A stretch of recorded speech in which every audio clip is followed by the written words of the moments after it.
നല്ല ചൂടുള്ള ഒരു ഉച്ച സമയത്ത് മരണത്തോട് മല്ലിടുന്ന ഒരാളുടെ തലയ്ക്ക് മുകളിൽ ഒരു മരപ്പലക ആണിയടിച്ചു വെച്ചു.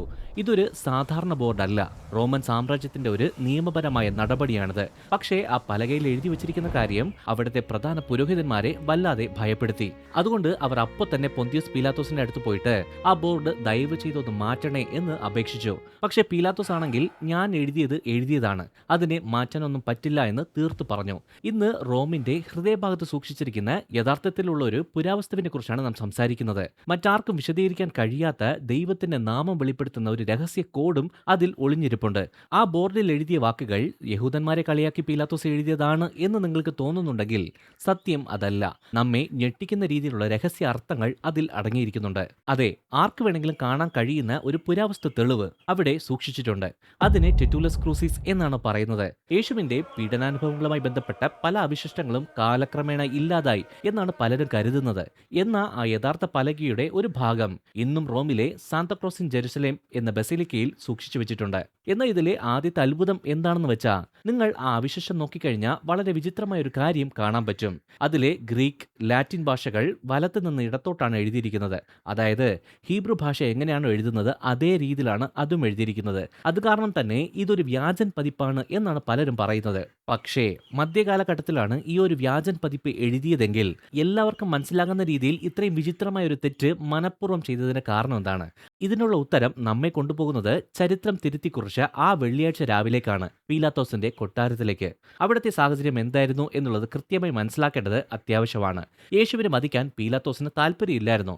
അവനൊരു ഉപദ്രവകാരിയല്ല, അല്ലെങ്കിൽ തന്റെ മനസ്സിനെ വല്ലാതെ സ്പർശിച്ച ഒരു നീതിമാനാണ് എന്നൊക്കെയാണ് പീലാത്തോസ് കരുതിയിരുന്നത്. പക്ഷേ തന്നെ നിർബന്ധിച്ച് ഈ തീരുമാനം എടുപ്പിച്ച സന്നഹദരിൻ നേതാക്കളെ ഒന്ന് അപമാനിക്കാനായിട്ട് പീലാത്തോസ് തീരുമാനിച്ചു. തന്റെ അധികാരം ഉപയോഗിച്ച് അവരെ അപമാനിക്കാൻ ക്രൂശിന്റെ മുകളിൽ വയ്ക്കാനുള്ള പലകയിൽ എഴുതാനുള്ള കാര്യം അവൻ റെഡിയാക്കി.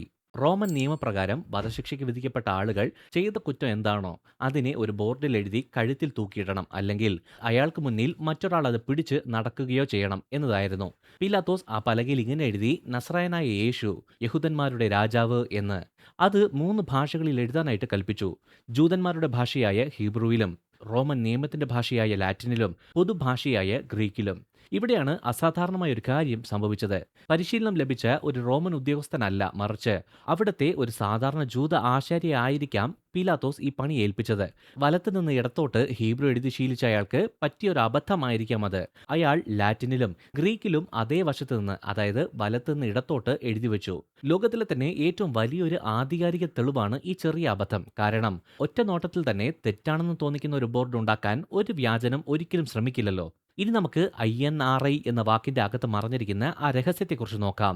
നമ്മുടെ പള്ളികളിലുള്ള കുരിശു രൂപങ്ങളിൽ നോക്കിക്കഴിഞ്ഞാൽ INRI എന്ന് എഴുതിയിരിക്കുന്നത് കാണാൻ പറ്റും. അതിന്റെ യഥാർത്ഥർത്ഥം എന്താണെന്ന് അറിയാവോ? ആ ബോർഡിൽ അങ്ങനെയായിരുന്നു എഴുതിയിരുന്നത് എന്നാണ് പലരും കരുതുന്നത്. എന്നാൽ സത്യം അതല്ല. ഈസസ് നാസറേനിയസ് റെക്സ് യൂതരയം എന്ന ലാറ്റിൻ വാചകത്തിന്റെ ചുരുക്കെഴുത്ത് മാത്രമാണ് INRI എന്നത്. ഇത് നമ്മുടെ ആവശ്യത്തിനു വേണ്ടി അതിനെ ചുരുക്കി എഴുതി ഉപയോഗിച്ചു തുടങ്ങി എന്ന് മാത്രം. പക്ഷേ യോഹന്നാന്റെ സുവിശേഷത്തിൽ വ്യക്തമായി പറയുന്നുണ്ട്, പീലാത്തോസ് ഇതിനെ 3 ഭാഷകളിൽ പൂർണ്ണമായിട്ട് തന്നെ എഴുതി എന്ന്. ഇവിടെയാണ് യെരുശലേമിലെ പുരോഹിതന്മാരെ വിറപ്പിച്ച ആ സംഭവം വരുന്നത്. ലാറ്റിൻ ഭാഷയിലുള്ളത് നിയമപരമായി ചെയ്ത കുറ്റത്തെയാണ് കാണിക്കുന്നതെങ്കിൽ, ഹീബ്രുവിൽ പീലാത്തോസ് എഴുതിയത് സകലത്തെയും മാറ്റിമറിക്കുന്ന ഒന്നായിരുന്നു. നസ്രായനായ യേശു, യഹൂദന്മാരുടെ രാജാവ് എന്നത് ഹീബ്രുവിൽ യേശുവ ഹ നസറേ വ മലെഖ് ഹ യഹൂദീം എന്നാണ് എഴുതുന്നത്. ആ 4 ഹീബ്രു വാക്കുകളുടെയും ആദ്യത്തെ അക്ഷരങ്ങളൊന്ന് ശ്രദ്ധിച്ചു നോക്കിക്കേ. യോദ് ഹേ വാവ് ഹേ, അതായത് യാവേ എന്നാണ്. ദൈവത്തിന്റെ വിശുദ്ധവും ഉച്ചരിക്കാൻ പാടില്ലാത്തതുമായ ആ പേര്. വർഷത്തിൽ ഒരിക്കൽ മാത്രം ദൈവാലയത്തിന്റെ രഹസ്യ അറയിൽ വെച്ച് പ്രധാന പുരോഹിതൻ മാത്രം ഉച്ചരിക്കുന്ന ആ പേര്. ഒന്ന് ആലോചിച്ച് നോക്കിക്കേ. ദൈവത്തെ നിന്ദിച്ചവനാണ് എന്ന് പറഞ്ഞവർ ക്രൂശിലേറ്റിയ ആ മനുഷ്യന്റെ തലയ്ക്ക് മുകളിൽ പീലാത്തോസ് എഴുതി വെച്ചത് സാക്ഷാൽ ദൈവത്തിന്റെ പേരാണ്. ആ കുരിശ് വെറുമൊരു വധശിക്ഷ ഉപകരണം മാത്രമല്ലാതായി അത് മാറി. വിശുദ്ധ നഗരത്തിലുള്ള എല്ലാവരും കാണുന്ന രീതിയിൽ ദൈവത്തിന്റെ നാമം പ്രകാശിപ്പിക്കുന്ന ഒരു ബലിപീഠമായി അത് മാറി. അതുകൊണ്ടാണ് പുരോഹിതന്മാർ ഓടിച്ചെന്ന് പീലാത്തോസിനോട് അത് മാറ്റണമെന്ന് അപേക്ഷിച്ചത്. വെറുമൊരു രാജപദവിയെക്കുറിച്ചുള്ള തർക്കമായിരുന്നില്ല അത്. അവർ കൊന്ന ആ മനുഷ്യന്റെ മുകളിൽ ദൈവത്തിന്റെ പേര് തിളങ്ങി നിൽക്കുന്നത് കൊണ്ട് അവർ ഭയപ്പെട്ടു. ആ പേര് മായ്ച്ചു കളയാനാണ് അവർ ശ്രമിച്ചത്. എന്നാൽ പീലാത്തോസ് അത് മാറ്റിയില്ല. ദൈവത്തിന്റെ നാമം എവിടെയായിരുന്നോ അത് അവിടെ തന്നെ നിലനിന്നു. ഈ പലക എങ്ങനെ നമ്മളിലെത്തി എന്ന് ചോദിച്ചാൽ, ഇവിടെയാണ് കോൺസ്റ്റന്റൈൻ ചക്രവർത്തിയുടെ അമ്മയായ ഹെലീനയുടെ കടന്നുവരവ്. AD 325 വിജാതീയ ക്ഷേത്രങ്ങൾക്ക് താഴെ കുഴിച്ചുമൂടപ്പെട്ട് യേശുവിന്റെ പീഡനാനുഭവ സ്ഥലങ്ങൾ കണ്ടെത്തുക എന്ന ലക്ഷ്യത്തോടെ ഹെലീന യെരുശലേമിലേക്ക് വന്നു. ഗൊൽഗോഥ പ്രദേശത്ത് കുഴിക്കുന്നതിനിടയിൽ 3 കുരിശുകൾ ഒരു വലിയ കുഴിയിൽ ഉപേക്ഷിക്കപ്പെട്ട നിലയിൽ അവർ കണ്ടെത്തി. അതിന്റെ തൊട്ടടുത്ത് മാറ്റി നിർത്തപ്പെട്ട നിലയിൽ ആ മരപ്പലകയും ഉണ്ടായിരുന്നു. ഹെലീന ആ തിരുശേഷിപ്പിന്റെ ഒരു ഭാഗം റോമിലേക്ക് കൊണ്ടുവന്ന് അത് സൂക്ഷിക്കാനായിട്ട് ഒരു ബസിലിക്ക പണിയുകയും ചെയ്തു. നൂറ്റാണ്ടുകളോളം ആ തിരുശേഷിപ്പ് ഒരു രഹസ്യ അറയിൽ വെച്ചിരുന്നു. പിന്നീട് 1492 അറ്റകുറ്റപ്പണികൾ നടക്കുന്നതിനിടയിലാണ് ടെറ്റുലസ് ക്രൂസിസ് അടങ്ങിയ ഒരു പെട്ടി കണ്ടെത്തിയത്. ഇന്ന് പലരും ഇതൊരു കെട്ടുകഥയാണ് എന്ന് പറഞ്ഞ് തള്ളിക്കളയാറുണ്ട്. പക്ഷേ ശാസ്ത്രലോകം ഇതിനെക്കുറിച്ച് പഠിക്കാൻ തീരുമാനിച്ചു. പ്രശസ്ത ചരിത്ര ഗവേഷകനായ കാസ്റ്റൻ പീറ്റർ തീഡെ റോമിലുള്ള ഈ തിരുശേഷിപ്പ് സൂക്ഷ്മമായി പരിശോധിച്ചു. ഗ്രീക്ക്, ലാറ്റിൻ അക്ഷരങ്ങളുടെ ഒരു ആകൃതി പരിശോധിച്ച അദ്ദേഹം ഞെട്ടിക്കുന്ന ഒരു നിഗമനത്തിലെത്തി. ആ എഴുത്ത് 1-ാം നൂറ്റാണ്ടിലേത് തന്നെയായിരുന്നു. ഇതിലെഴുതിയിരുന്ന ആ കൈയെഴുത്ത് അന്നത്തെ അധികാരികൾ ഉപയോഗിച്ചിരുന്ന ആ ആകൃതിയിലായിരുന്നു എന്ന് കണ്ടെത്തി. കൂടാതെ ഇതിൽ നടത്തിയ ബൊട്ടാണിക്കൽ പരിശോധനയിൽ ഈ മരം യഹൂദയിലുള്ള സസ്യജാലങ്ങൾക്ക് സമാനമായ മെഡിറ്ററേനിയനിൽ ഉണ്ടായിരുന്ന ഒരു മരമാണെന്ന് സ്ഥിരീകരിച്ചു. കാർബൺ 14 ഡേറ്റിംഗ് പരിശോധനയിൽ ഇത് മധ്യകാലഘട്ടത്തിലെയാണെന്ന് കാണിച്ചെങ്കിലും മെഴുകുതിരി പുകയിൽ നിന്നും അറ്റകുറ്റപ്പണികളിൽ നിന്നും നൂറ്റാണ്ടുകളായി ഈ മരത്തിനുണ്ടായ വലിയ മാറ്റങ്ങൾ കാരണം ആ റിസൾട്ട് തെറ്റാണെന്ന് പല വിദഗ്ധരും വാദിക്കുന്നുണ്ട്. വലത്തുനിന്ന് ഇടത്തോട്ടുള്ള ആ വിചിത്രമായ എഴുത്ത് രീതി തന്നെയാണ് ഇതൊരു വ്യാജനല്ല എന്നതിന്റെ ഏറ്റവും വലിയ തെളിവ്. ആ 3 ഭാഷകൾക്കുള്ള ശക്തിയെപ്പറ്റി നമുക്ക് നോക്കാം. എന്തുകൊണ്ടായിരിക്കും പീലാത്തോസ് ആ ഭാഷകൾ തന്നെ തിരഞ്ഞെടുത്തത്? എബ്രായ ഭാഷ എന്ന് പറയുന്നത് ദൈവിക വെളിപ്പാടുകളുടെ ഭാഷയായിരുന്നു. ദൈവത്തിന്റെ വാഗ്ദാനങ്ങളുടെ പൂർത്തീകരണമാണ് യേശു അന്ന് അവിടെ പ്രഖ്യാപിച്ചത്. ലത്തീനാകട്ടെ അധികാരത്തിന്റെയും നിയമത്തിന്റെയും ഭാഷയായിരുന്നു. ഭരണകൂടത്തിനു മുന്നിൽ യേശുവിനെ രാജാവായി പ്രഖ്യാപിക്കുമായിരുന്നു അതിലൂടെ. പിന്നെ ഗ്രീക്ക് ഭാഷ, അത് സംസ്കാരത്തിന്റെയും തത്വചിന്തയുടെയും ഭാഷയായിരുന്നു. വിജാതീയരായ സകല ജനങ്ങളോടും യേശുവിനെക്കുറിച്ച് വിളിച്ചു പറയുകയായിരുന്നു അവിടെ.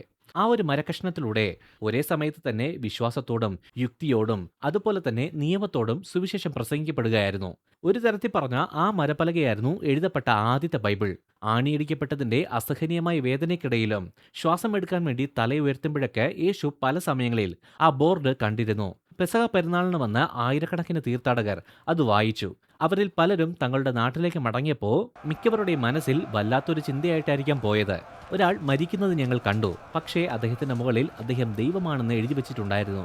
ഇന്ന് ആ ടെറ്റുലസ് ക്രൂസിസ് വെറും ഒരു പുരാവസ്തു മാത്രമല്ല, മനുഷ്യ ചരിത്രത്തിന്മേൽ ദൈവം ചാർത്തിയ ഒരു ഒപ്പാണത്. INRI എന്നെഴുതിയ ക്രൂശ് രൂപങ്ങളിലേക്ക് നോക്കുമ്പോഴെല്ലാം നാം ഓർക്കേണ്ട ഒരു കാര്യം, ആ അക്ഷരങ്ങൾക്ക് പിന്നിൽ ദൈവത്തിന്റെ ഉച്ചരിക്കാൻ പാടില്ലാത്ത ആ നാമം നമ്മോടുള്ള സ്നേഹം വിളിച്ചു പറയുന്നുണ്ട് എന്ന്. പീലാത്തോസ് കരുതിയത് താൻ അവൻ ചെയ്ത തെറ്റ് എഴുതുകയാണ് എന്നാണ്. എന്നാൽ ലോകം കണ്ടതിൽ വെച്ച് ഏറ്റവും വലിയൊരു സ്നേഹപ്രഖ്യാപനമാണ് അദ്ദേഹം അവിടെ എഴുതി വെച്ചത്. ഇതിനെക്കുറിച്ചുള്ള നിങ്ങളുടെ അഭിപ്രായം എന്താണ്? താഴെ കമന്റ് ബോക്സിൽ അറിയിക്കുക. ഈ വീഡിയോ ഇഷ്ടമായി ലൈക്ക് ചെയ്യുക, ഈ ചാനൽ സബ്സ്ക്രൈബ് ചെയ്യുക. നിങ്ങൾ ദൈവത്താൽ അനുഗ്രഹിക്കപ്പെട്ടവർ.